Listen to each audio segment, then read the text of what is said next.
같습니다. 우선 그걸 토대로 해서 교육 현장에 계신 강연웅 교장 선생님께서 설명을 좀 더 해주시겠습니다. 강연웅 교장 선생님은 제가 서울대학교 총장할 때 서울대학교 각종 정책을 마련할 때 중등 교육과 연계성이 있어야 할 것 같아서 그 강연웅 선생님으로부터 많은 조언을 받았던 적이 있습니다. 강 교장 선생님은 부인이 고등학교 교사이시고 입시 지도도 하고 계십니다. 그리고 아들이 지금 서울에 있는 일반 고등학교 학생이기도 합니다. 그래서 그 중등 교육의 현장을 가장 잘 이해하고 있는 분일 것으로 생각돼서 오늘 여기에 오셨습니다. 그래서 좀 짧게 해주시고 아무리 길어도 10분 넘으면 안 됩니다. 짧게 교육 현실을 좀 설명해 주시기 바랍니다. 안녕하십니까, 강연웅입니다. 조금 아까 단막극에서 보셨던 것처럼 우리 학교 현실의 일정 부분을 그 속에 담아내고 있는데, 여기 계신 어르신들은 손주뻘이 되지 않을까 싶은 경우고요. 또 어머니들도 와 계신 것 같습니다. 제가 중학교 지금 교장으로 있는데 학생들이 창의 체험 활동이다 뭐다 해서 바깥으로 나가는 활동이 좀 있습니다. 나가는 활동을 할 때 좀 일찍 끝나서 한 3시나 해서 끝나가지고 집에 보내면 아이들이 담임선생님한테 와서 부탁을 하고 사정을 하는데요. 제발 엄마한테 3시에 끝났다는 말씀을 하지 말아달라고, 5시에 끝났다고 얘기 좀 해달라고 아주 사정을 하는데, 선생님들이 너무 안쓰러우니까 약속을 합니다. 그러면 친구들끼리 모여서 잠깐 대화도 하고 영화도 보고. 그리고 제가 있는 학교에 교육과정에서는 없는데 어떤 반 학생들하고 선생님이 찾아와서 야영활동 좀 하게 해달라고. 야영활동이라고 하면 학교에 저희들이 텐트를 좀 구입을 해서 강당에다 치고 그 안에서 하루 자면서 친구들끼리 대화하는 시간도 갖고 스포츠 게임도 좀 하게 하고 영화도 보고 자기들끼리 토론도 하고 회의도 하고 그런 시간을 갖고 아침까지 시간을 보내는 그런 활동을 교육과정이 없는데 그냥 몇 개 반에다 만들어줬어요. 결론적으로 말씀을 드리면 다른 학급 학생들이 엄청나게 막 반발하고 항의하고 그래서 모든 학생들을 다 하게 해주느라고 시간은 없으니까 겨울까지 해서 난방비가 엄청나게 들어갔던 일이 생겼는데, 왜 그렇게 선생님이 좋아서 그럴까요? 그 원하는 거는 이유가 한 가지인데 혹시 아세요? 왜 그러는지? 어머니들은 아실 것 같은데 학원을 안 갈 수 있기 때문입니다. 학원을 하루 빠지는 것이 그 아이들에게는 엄청난 선물인 겁니다. 제발 학원 하루 안 가게 해달라는 절박하게 원합니다. 우리 아이들 참 안쓰럽습니다. 부모들은 거의 꿈이 자기 아이들이 명문대학 가는 겁니다. 그런데 명문대학이 스카이 하는데 서울 연구대 정원 합치면 10,000명입니다. 10,000명. 수능을 보는 아이들은 작년에 65만 8천 명이었습니다. 1.4% 정도 됩니다. 거기에 가는 것이 모든 사람들의 희망이지요. 대부분의 희망이고, 초등학교 때는 대부분 그럴 수 있을 거라고 믿고, 중학교 때도 그렇고 위로 올라가면서 적어지는데, 그렇기 때문에 사회가 엄청나게 발전하고 직업의 종류가 많아짐에도 불구하고, 그리고 시간이 지날수록 학벌의 가치는 점점 떨어지는데도 불구하고 여전히 아이들에게는 명문대를 가기를 요구하고 있습니다. 공부만으로 성공할 수 있을까요? 모두 다? 여기 계신 어르신들 그리고 부모님들 전부 다 학교 다닐 때 1등만 하셨나요? 1등만 하셔서 행복하신가요? 아니지 않습니까? 근데 지금 다 내 아이들은 1등을 해야 된다고 생각해요. 수능 1등급이든 내신 1등급이든 35명 정원에서 1명만 1등급인 거 아세요? 1명.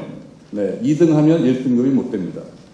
그렇게 우리 아이들을 경쟁의 어떤 전쟁터 같은 곳에 물어놨죠. 이 좋은 대학을 가려면 국영수하고 사회과학 요 과목만 잘하면 됩니다. 나머지는 관계가 사실 없습니다. 그러면 그 과목만 해야 되는데 그 과목도 굉장히 어렵습니다. 근데 이렇게 한 줄로 세워서 국영수 사과만 가지고 하는 이런 방식의 교육으로 키워진 우리의 아이들의 미래가 또 이 사회가 과연 건강하고 경쟁력이 있을 것인가에 대한 고민들을 오늘 좀 해보시면 어떨까 싶습니다. 학교는, 대학은 아이들을 잘 뽑아서 좋은 교육을 통해서 국가 경쟁력을 유지하는 것이 아니라 수능을 봐가지고 좋은 성적을 가진 아이들을 몇 명을 우리 학교로 유치했느냐가 대학 서열을 결정하는 요인이라고 생각을 합니다. 교육 경쟁을 하는 것이 아니라 우수한 학생들을 선점하기 위한 경쟁을 하는 것이 제가 볼 때는, 현장에서 볼 때는 요즘 대학들의 모습이라고 저는 생각을 합니다. 그렇게 해서 스위스의 경영정보연구원의 IMD라는 곳에서 평가한 한국의 대학 경쟁력 순위는 50위권입니다.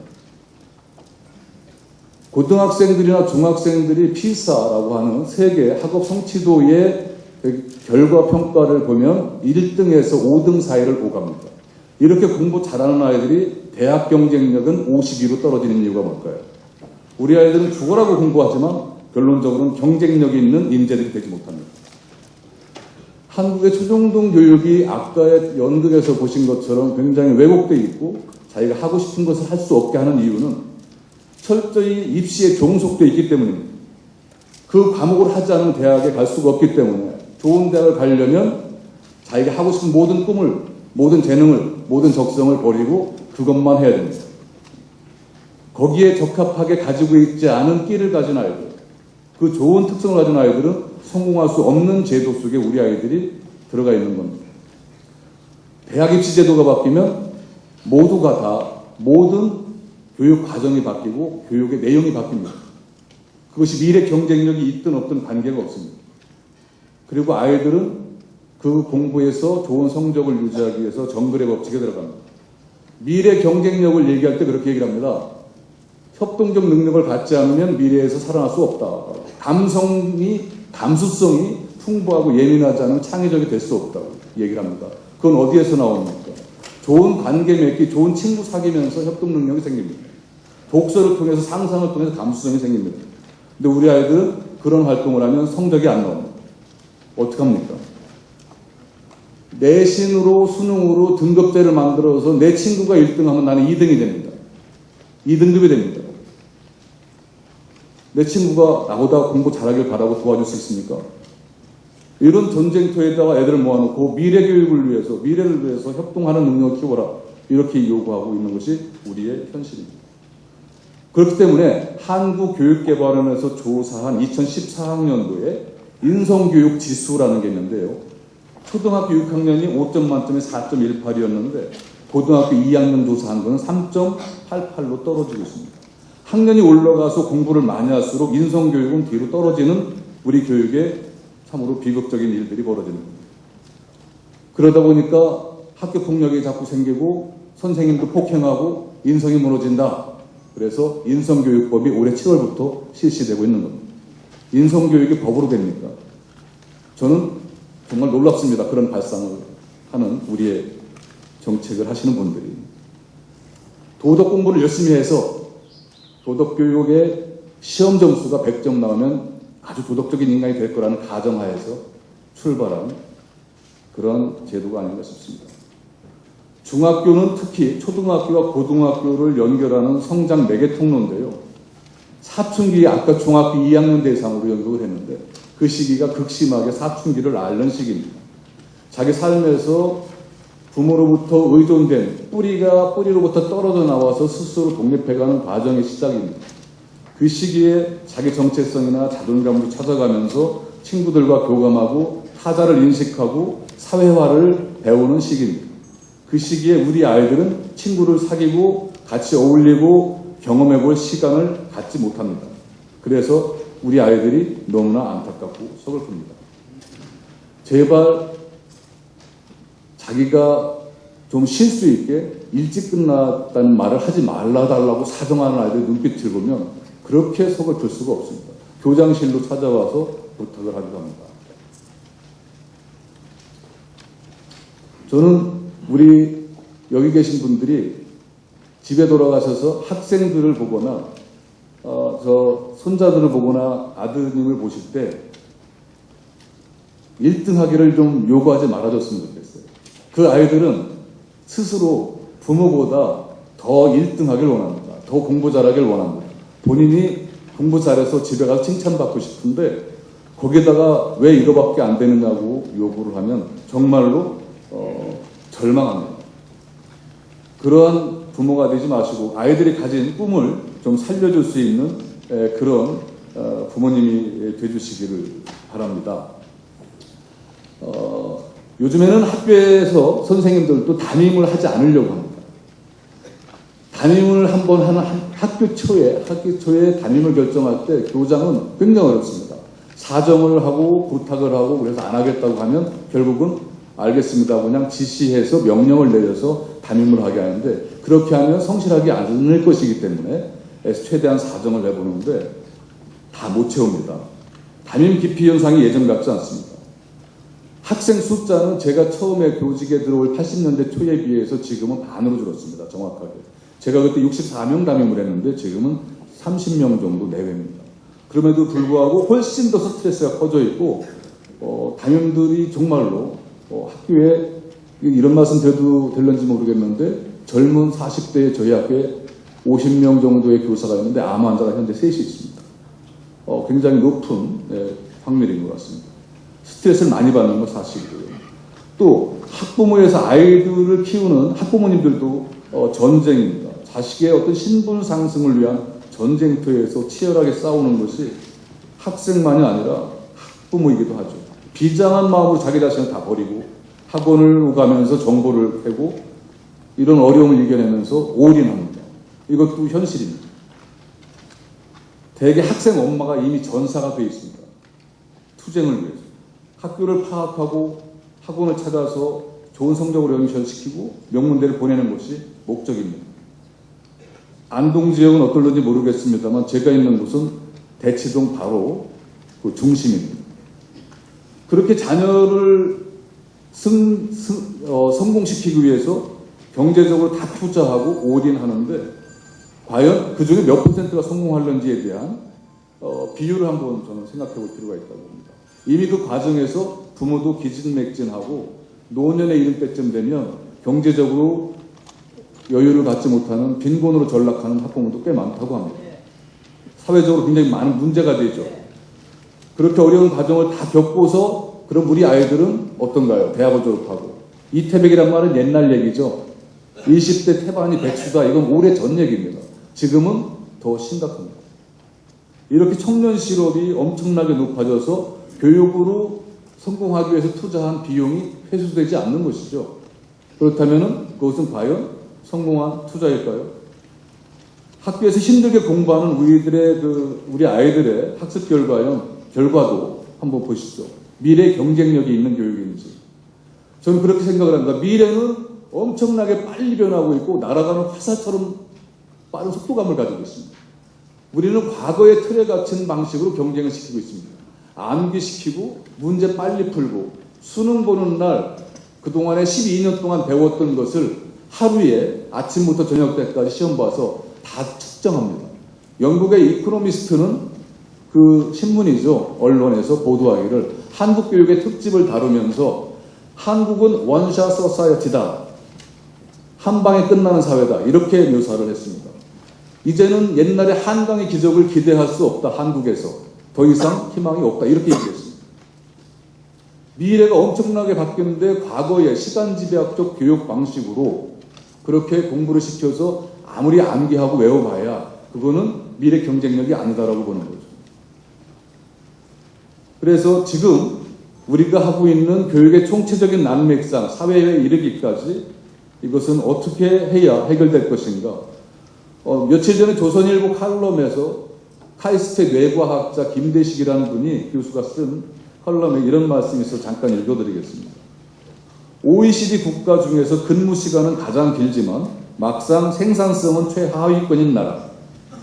국영수 교과서가 날도록 공부하는 것도 모자라 저녁마다 대치동 학원에서 모여 공부하는데 세계적인 수학자 한 명도 없는 나라. 스티브 잡스 만들기, 마크 저커버그 만들기 등 거창한 이름의 프로그램은 많지만 글로벌 수준의 혁신가는 여전히 찾아보기 힘든 나라. 모든 단어 앞에 창조라는 말이 들어있지만 남들과 조금만 다르면 안티와 악플이 늘어나는 나라. 우리 모두가 이 세상 무엇보다도 사랑하는 대한민국의 이야기다. 이렇게 이분이 며칠 전에, 바로 얼마 전에 칼럼에서 썼었습니다.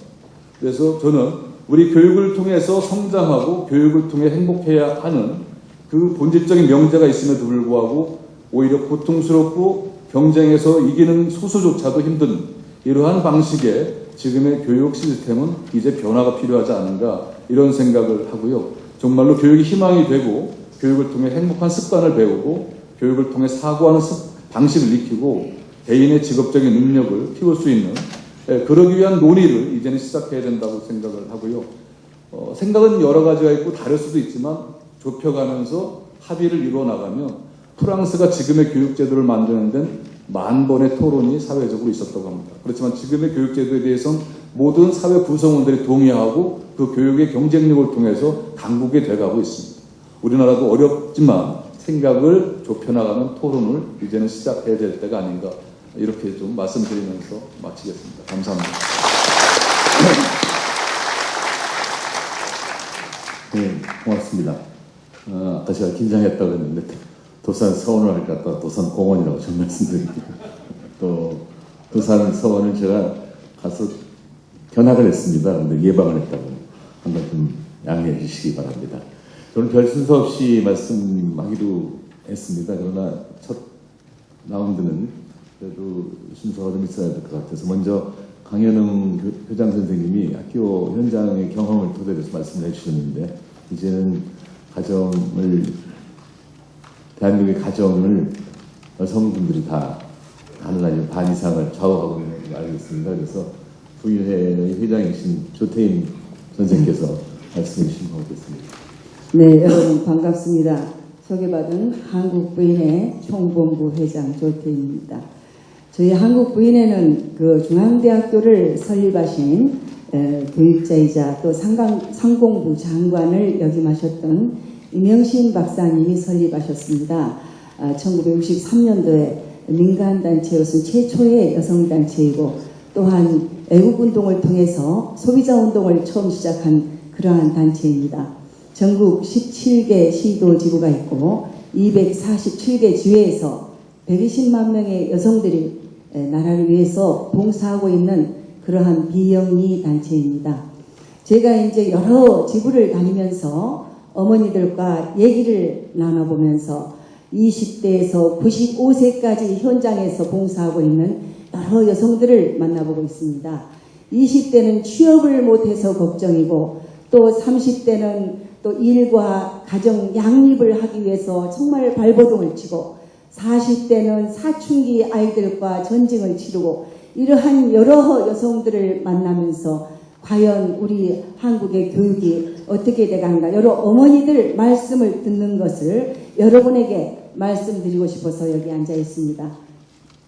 우선 그러면은 바른 사회가 원하는 바른 사람들이란 게 과연 무엇일까? 바른 교육을 위해서는 바로 저는 인성교육이 아닐까, 이런 생각을 해봤습니다. 우리 이제 인성교육은 왜 필요할까? 국민소득이 우리가 향상되니까, 또한 여성이 취업이 기회가 많이 있어서 여성들도 동등하게 교육을 받다 보니까 맞벌이 부부가 많습니다. 그러니까 핵가족이 또 되다 보고, 그러다 보니까는 어머니들이 부재, 그 다음에 둘이 똑같이 맞벌이를 하게 됐을 때 아이들끼리 혼자 남겨졌을 때 과연 어떻게 됐을까, 여러분 상상해 보셨죠? 아까 그 단막극에서 보셨다시피 아이들이 그 학교에서 학교 폭력에 시달리는 아이들이 굉장히 많다는 보고가 있습니다. 학교 폭력은 가정 폭력 뒤에 학교 폭력이다, 이렇게 보시면은 맞을 것 같습니다.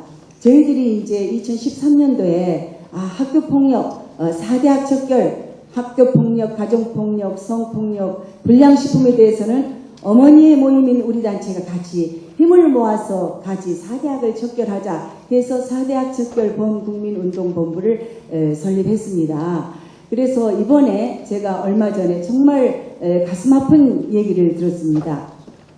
청해단이라고 청소년 예방재단이 있더라고요.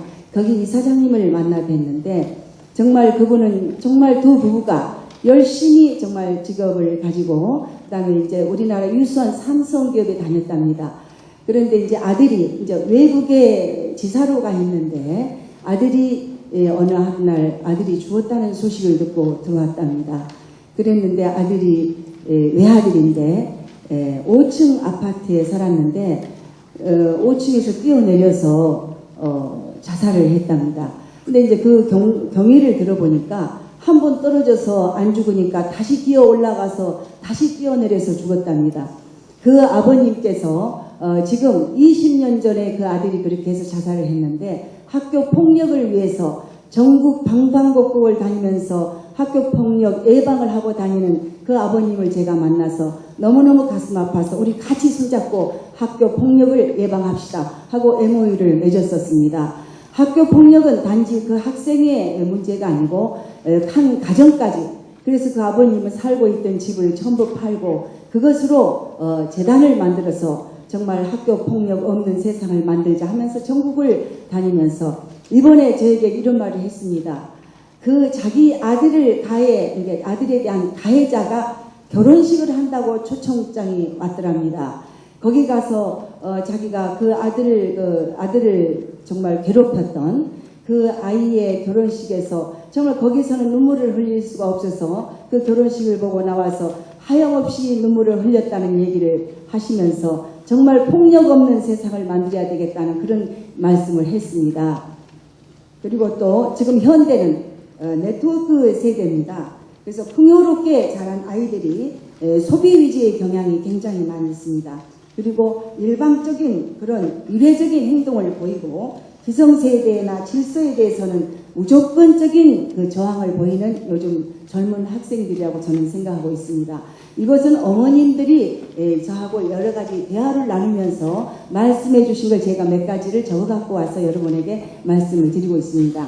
지난번에 신문기사에도 났지만은 골목길에서 중학교 1, 2학년 또래의 학생들이 담배를 피우고 있어서 건장한 정말 중년이 가서 얘네들 여기서 담배를 피우면 안 되지 않느냐 했더니 같이 합세해서 때려서 정말 이렇게 요즘 이제 맞을까 봐서 어른들이 담배를 피우고 불량 학생들에 대해서도 훈계를 하지 못하고 비껴서 가는 그런 비겁한 그런 어른들이 매를 맞고 그러기 때문에 그 연루되고 싶지 않기 때문에 그런 어른들이 많다는 그런 뉴스를 봤습니다. 정말 우리가 이걸 정말 어떻게 함께 손을 잡고 헤쳐나가야 될지 여러분 많이 생각해 봐야 될 문제인 것 같습니다. 또한 아까 우리 교장선생님께서도 말씀드렸지만은 사설교육기관이나 과외 현상이 일반화되면서 교사나 학교 교육에 대해서 신뢰가 굉장히 저하됐습니다. 그래서 사교육 선호 현상이 인성교육이나 학교 교육의 기형화를 가져오고 있습니다. 아까 교장선생님께서도 대치동에 사신다 그러는데 저도 그 학원이 정말 즐비하게 있는 그 대치동에 살고 있습니다. 퇴근 시간이 되고 또 밤 10시, 11시, 12시가 되면은 정말 차량 행렬이 장관을 이룹니다. 자기 아이들을 데려가기 위해서 학교 끝나면 데려가기 위해서 정말 엄마들이 차를 줄지어 서 있어 교통이 마비될 정도로 그렇게 차가 줄지어 서 있는 걸 여러 번 먹기도 했습니다. 여러분 옛날에는 정말 이런 그 사교육이 아니고 정말 혼자 공부를 열심히 잘하면 시골에서도 정말 개천에서 용난다 이런 식으로 열심히 그 인재들을 우리가 발굴할 수 있지만 아까 교장선생님 말씀대로 이제는 강남 3구 또 과외를 그렇게 받지 않으면 정말 아까 말씀대로 스카이 대학을 갈 수 없는 지경이 돼서 또 더군다나 대치동 어머니들은 끼리끼리 문화가 있어서 그 그룹에 끼려면은 정말 많은 돈을 지불해야 되겠지만 돈이 없으면 정말 집을 팔아 전셋집을 가거나 해서 그 그룹에 끼어서 자기 자식들이 스카이 대학을 갈 수 있도록 그렇게 하는 어머니들이 많이 있다는 어머니들의 말씀을 들었습니다.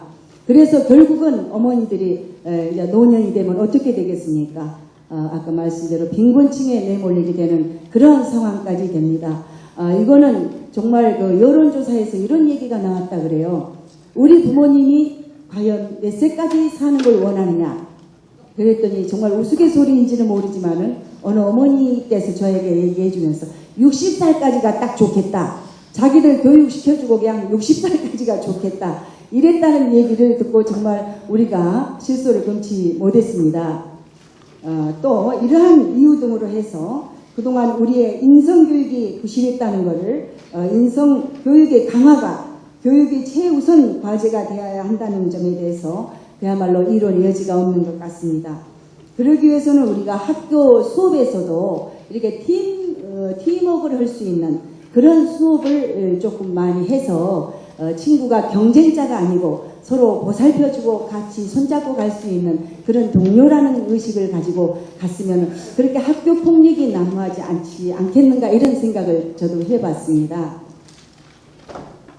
그래서 우리 인성교육의 출발점은 어디가 있겠느냐.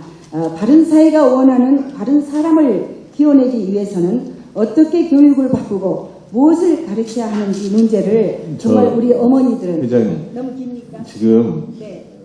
꼭 짜여지는 것은 아니지만 네네. 그러면 앞부분은 1분만 하겠습니다. 네, 아니요. 제가 아니, 앞부분은 네네. 처방을 하고 네네. 뒷부분은 진단. 말씀하시도록 하겠습니다. 네.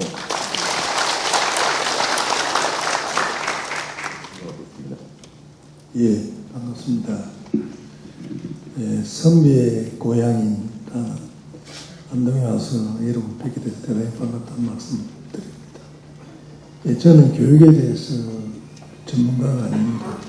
예, 오늘 제가 이렇게 말씀드리고 싶은 것은 경제 쪽에서 보는 교육의 문제점, 또 교육의 현실, 제도나 시스템 측면에서의 우리 교육이 안고 있는 단점, 문제점, 이런 방안을 어떻게 극복해 나갈 수 있을까, 이런 것으로 말씀드리고, 전반에는 무슨 진단 쪽에 지금 초점을 맞추기 때문에 말씀드리겠습니다.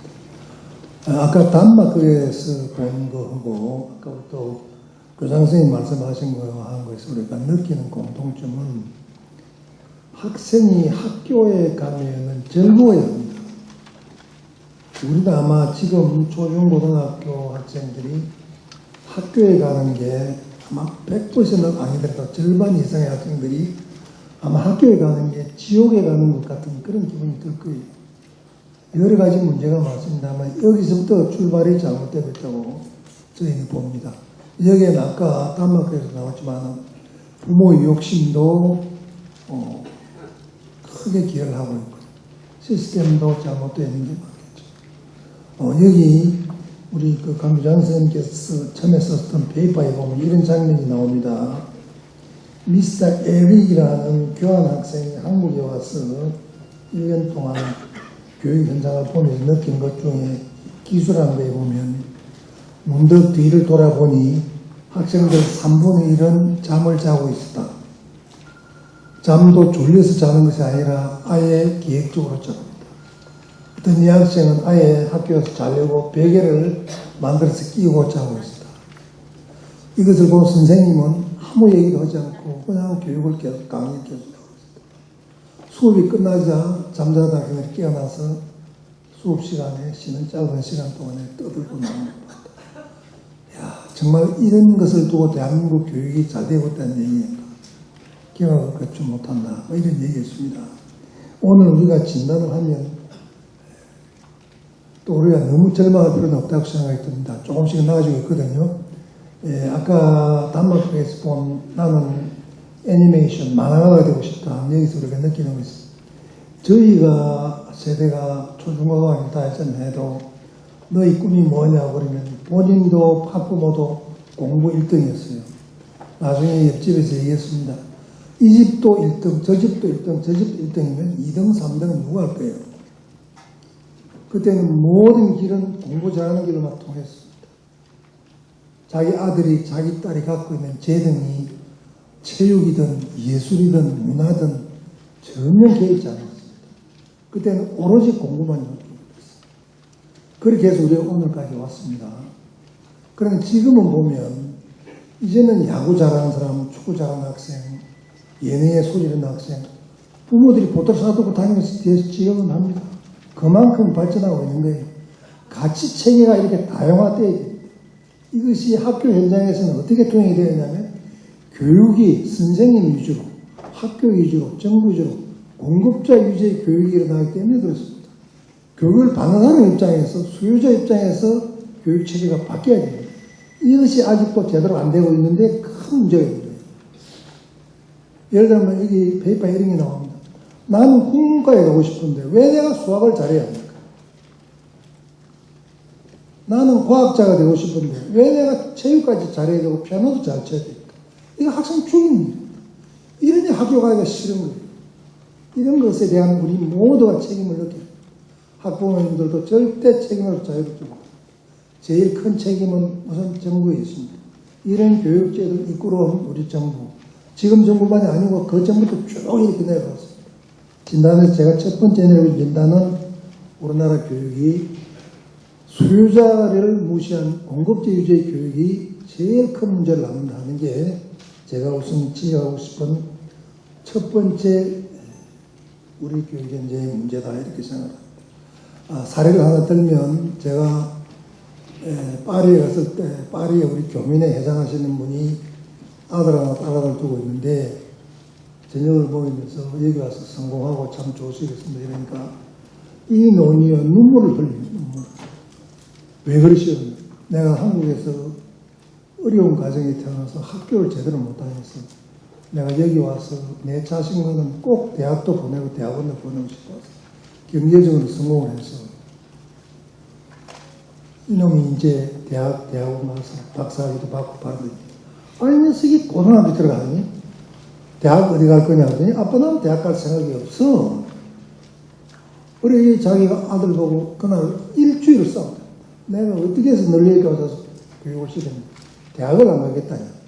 아빠 대학은 아무 데나 가는 게 아니야. 아무 데나 가는 것이 대학이 아니야. 나는 대학 가는 자질이 아니야. 그 대학 가서 그 골치 아픈 공부나 하기 싫어. 나는 자동차 기술을 배워서 자동차 메카닉이 되겠다. 그래서 결국은 고등학교 졸업한 기술 학교에 가서 자동차 메카닉이 됐고, 둘째 딸은 이제 대학 가거든. 아빠나 대학 안 가. 그래서 관광 가이드가 돼서 관광 가이드에 가라고. 그럼 두 사람도 어디서 가냐? 결혼해서 잘 살고 있습니다. 딸은 관광 가이드, 아들은 자동차 정비 공장에서 메카닉으로. 이런 사회로 우리가 가야 합니다. 제가 오늘 첫 번째 진단하고 관해서는 우선 여기까지만 말씀을 드리겠습니다. 네, 고맙습니다. 이제 부탁드릴까요? 우리 김연자 회장님 다음 맡아주실까요? 네, 안동 학부모를 대표해서 이 자리에 앉은 김연자 회장입니다. 저는 현실적으로 중2 아들과 고3 피아노를 하는 딸을 키우고 있는 학부모인데요. 제가 안타깝게 생각한 건 이번 아이 수시 원서를 준비하면서 느낀 거예요. 정말 왜 피아노도 하나의 기술이고 예체능인데 거기에 성적이 기본적으로 꼭 포함이 되더라고요. 그렇지 않으면은 사립대를 가야 된다는데 거기에서 피아노를 하면서 공부를 한다는 게 과연 두 마리 토끼를 다 잡다 보니 엄마들 주머니는 사실 부담스러워요. 부담스럽고 오늘 이 자리에 학부모님들이 많이 참석을 안 하셨는데 제가 느끼기에는 저는 지금 중2짜리 아들 초등학교 때 방과 후 수업으로 키웠습니다. 충분히 방과 후 수업으로도 가능했고요.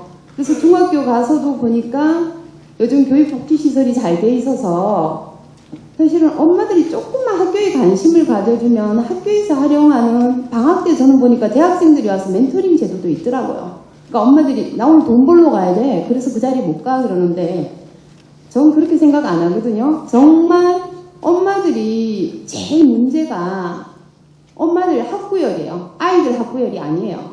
엄마들이 누구 집 갔을 때 누구 집 옆집에 1등, 2등에 목매어서 엄마들이 무리가 아빠 200 버는데 엄마 교육비가 300이 나가는 집들이 허다해요.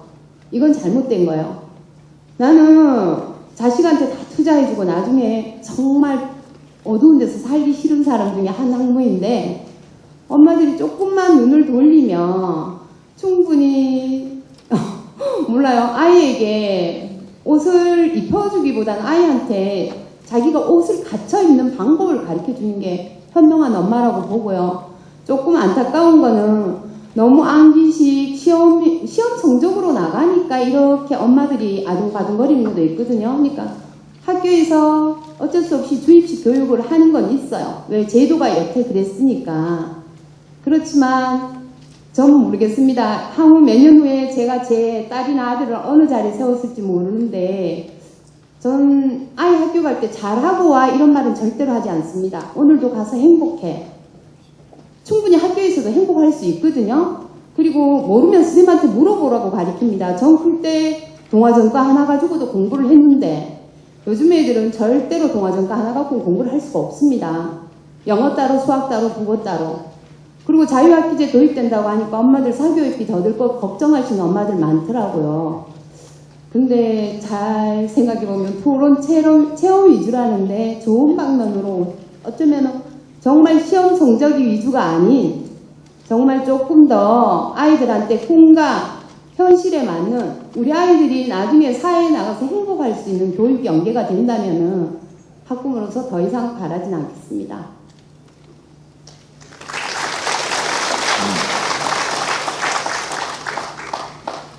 아니, 죄송합니다. 제가 짧게 하라고 말씀드렸더니 너무 짧게 하시려고 노력하신 것 같은데. 네. 그 다음에 김경식 교수님 좀 말씀해 주실까요? 안녕하세요. 반갑습니다. 양반의 고장, 성비의 고장, 여기 와서 제가 몸둘 바를 모르겠습니다. 어떻게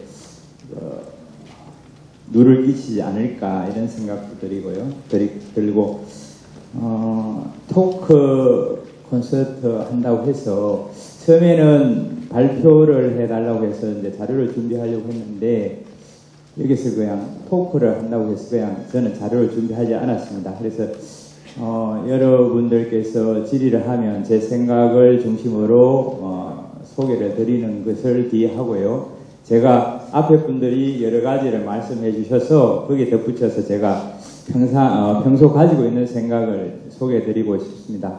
저는 경북대학교 사범대학 교육학과에서 교육사회학을 강의하고 있고요. 현재 경북대학교 교육연수원 원장을 맡고 있습니다.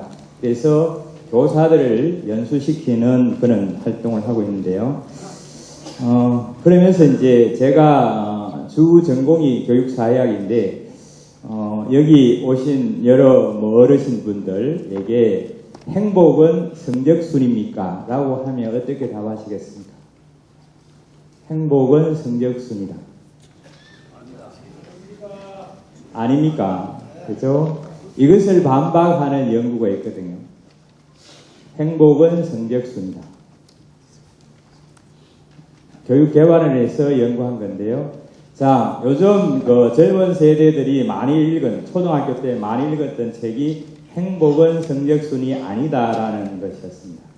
책을 많이 읽고 자랐습니다. 그죠? 그런데 2002년도에 교육개발원에서 한 연구가 2002년도 대학을 졸업한 학생들이 취업을 했잖아요. 그러면 그 친구들의 수능 데이터를 가지고 분석을 합니다. 수능 데이터를, 그러니까 전문대학과 대학 졸업생들의 수능 데이터를 가지고 분석을 해서 추적을 해보면 결국 수능 성적이 높은 자가 월 평균 소득이 높습니다. 직업의 안정도도 높습니다. 직업의 만족도도 높습니다. 주변 사람들이 말하는 우리가 괜찮다, 좋은 직장이다 하는 그런 직장들 구합니다. 자, 이렇게 해도 행복은 성적순이 아니다 라고 이야기하시겠습니다. 자, 행복은 누구나 이제 다 어떻게 보면 주관적인 행복은 다 다를 겁니다. 그죠? 다르지만 이런 데이터를 보면 분명한 행복과 성적은 관계가 있다. 자, 그래서요. 우리가 학부모들이 왜 스카이를 아이들을 보내려고 합니까? 궁극적으로 취업이 유리하기 때문입니다. 두 번째, 오늘 단막극에서 어떻게 합니까? 10분 일찍 일어나고 10분 공부 더 하면 뭐 합니까? 아내가 달라진다 그러잖아요. 맞습니다. 그러니까 두 번째가 아내를, 좋은 배우자를 얻기 위해서 스카이프를 가려고 합니다. 세 번째 뭡니까? 동창의 덕을 보기 위한 겁니다. 이게 설문조사가 된 거거든요. 자, 우리가 이런 걸 생각하면 궁극적으로 우리가 교육개혁 이렇게 할 때요, 교육의 문제를 할 때 학교를 졸업하고 취업할 때 취업을 하는 그 선택에서 학력이 학교가 어떤 작용을 하느냐. 왜냐면 구직자들이 우리가 취업을, 직장을 구할 때 학력이 어떤 영향을 미치느냐. 이 문제를 고려하지 않고 교육개혁은 의미가 없는 거죠. 두 번째는 교육개혁의 의미가 없는 것은 대학의 입시 제도가 여기에 맞추어서 변하지 않고는 하급학교 교육개혁은 의미가 없습니다. 대학 상급학교의 입시 제도가 결국 하급학교의 교육과정을 전부 예속시켜버립니다. 우리 교장선생님이 말씀하셨잖아요. 우리가 논술 나오니까 유치원에서 애부터 논술 교육시키고, 그죠? 그런 것 때문에 전반적으로 이와 같은 그 상위의 문제가 바뀌지 않으면 교육개혁은 의미가 없다라는 것을 말씀드리고요. 그 다음에는 우리가 이제 저는 늘 평소 가지고 있는 생각이 가진 자라는 표현을 합니다. 권력을 가진 자, 경제적 자본을 가진 자, 인적 자본을 가진 자, 인적인 측면, 문화적 자본을 가진 자, 사회적 자본을 가진 자, 이 가진 자가 가지지 않은 자들에게 배려하고 양보하지 않으면 우리가 이 양극화라든지 갈등이라든지 이런 문제는 해결될 수 없다고 봅니다. 가진 자들이 더 많이 가지고 하려고 하니까 중산층, 우리가 이제 제 전공이는데요. 한번 여기 오신 분들이 학부모이면 대치동 엄마들이 입시 전략하는 책이 있습니다. 그 읽고 오시면 대치동 엄마들이 입시를 어떻게 하고 준비시키는지, 유치원 때 어떻게 하고, 중학교, 초등학교 때 어떻게 하고, 고등학교 때, 심지어 부산에 있죠. 서울의 강남이라면 부산의 어떤, 대구는 수성구죠. 앞으로 질문 오면 제 수성구 관련 이야기를 하겠습니다. 제가 최근에 인터뷰한 내용 보면 수성구의 모 학부모는, 그죠? 제가 인터뷰한 학부모는 학원 과외를 위한, 과외 숙제를 위한 과외를 또 시킵니다. 서울의 대치동 엄마들이 대구 수성구를 무시 못하는 이유죠. 대구 수성구의 최고 잘 나가는 고등학교의 학생은 수학 하나를 3개를 과외를 합니다. 개인 과외, 그룹 과외, 학원 과외를 합니다. 당연히 수학 내신 1등급, 수능 1등급 하겠지요. 그런 학부모들이 있는 반면, 자, 그렇지 못한 도시의 빈민 학부모들은 아이들을 방치한 상태죠.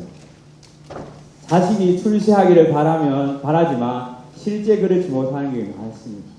그래서 우리가 학교 교육에서 정말 관심을 가져야 하는 것은 이렇게 가난하고 힘든 학부모들이 자녀들의 관심을 가져야 되는데, 학교는 어떻게 해요? 학교의 명예를 위해서 좋은 대학, 좋은 고등학교 더 많이 보내기 위해서 위에서 누르죠.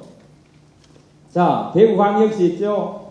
광역시 예를 들어서 말이에요. 대구에서 서울대학 몇 명 보냈느냐? 그건 마찬가지로 전라도 광주에 서울대학 몇 명 보냈느냐? 이 비교해가지고 멸심을 떠들었잖아요. 몇 년 전에. 그러니까 교육청 간의 경쟁이고요. 학교 간의 경쟁이고, 학급 간의 경쟁이고, 그죠? 사촌 간의, 그죠? 네 형은, 네 사촌은 몇 등 했는데 니는 요거밖에 뭐 하느냐? 이런 복합적인 경쟁 구조 속에서 살아남아야 되니까 아이들이 얼마나 스트레스 받겠습니까? 그러니까 거기에 따른 여러 가지 어떤 문제들이 복합적으로 얽혀 있죠. 그래서 이런 것들을 저는 연구하고 있고요. 그래서 여러분들께서 질문을 하면 제 평소 소신이라든지 연구와 관련된 이야기를 소개드리는 거 하겠고요. 저는 요즘 일선학교에 컨설팅을 다니는데요. 드라마 중퇴생과 예방하고 그 다음에 학교폭력 예방 관련해서 컨설팅을 다니고 있습니다. 그래서 일선 학교에 대해서 전반적으로 많은 것을 알고 있기 때문에 제가 갖고 있는 것을 소개하는 것으로 마치겠습니다. 예, 감사합니다. 네, 고맙습니다. 이제 그 진단 마지막으로 김병일 도산서원 원장님이 그 인성교육에 대해서 또 인성 전반에 대해서 말씀해 주시기 바랍니다. 먼저 저는 교육개혁 토크 콘서트가 이곳 안동에서 첫 번째로 개최되는 점에 대해서 우리 바른사회운동연합 측에 진심으로 감사를 드립니다. 또 적은 기간 우리 도산서원 선비문화 수련원을 공동 주최기관으로 하신다고 해서 처음에 전 농담하시는 줄 알았는데 지금 와서 보니까 이렇게 딱 해주신 걸 보고 그야말로 영광스럽게 그지없습니다. 또 안동시 또 교육지원청 정말 물심양면으로 후원해 주셨고 공직자들이 또 여러 시간 애를 많이 쓰셨습니다. 다시 한번 모든 분들에게 감사드립니다. 특히 이런 딱딱한 문제에 자리를 가득 메워주신 우리 시민 여러분 역시 정신문화 또 시민답다 하는 말씀을 드립니다. 저는 아까 단막에서 우리 함께 봤습니다만 지금 현재 우리 교육 문제와 관련해서 그 당사자들이라고 할 수 있는 학생과 학부모 그리고 선생님도 잠깐 나왔습니다만 선생님 다 불행합니다. 불신과 불만 속에 지금 살아가고 있습니다. 이건 교육이 제대로 안 되고 있다는 것입니다. 교육은 사람을 위한 일입니다. 교육은 사람답게 살아가게 하기 위해서 존재하고 있다고 생각합니다. 지금 이 문제가 어디서부터 생겼을까요? 아마 이유는 여러 가지가 있을 겁니다. 저는 제도나 교육 제도나 정부의 역할과 관련해서는 다른 분들이 얘기하실 거로 생각해서 저는 교육의 당사자, 이 자리도 다 교육의 당사자입니다. 학부형도 또 아직 학생은 몇 안 되겠습니다만은 교사, 교육개정사 우리 각자가 무엇이 잘못되어 있는가 한번 되새겨 보겠습니다. 지금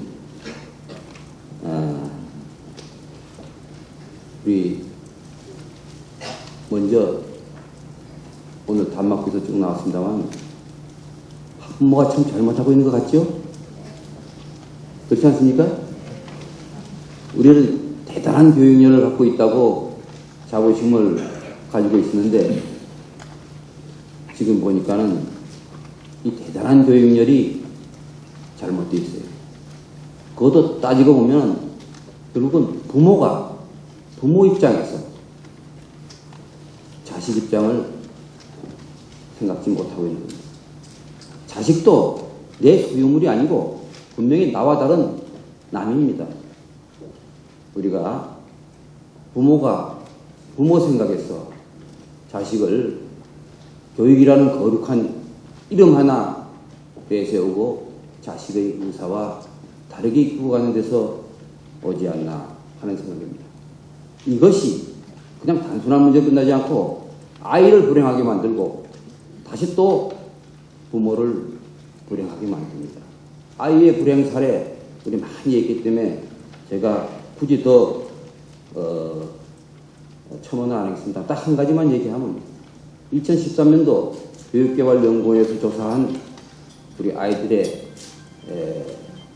초등학교 3학년부터 고등학교 3학년까지 10대 10년간의 삶의 질을 조사하니까 OECD 국가 중에서 꼴찌예요.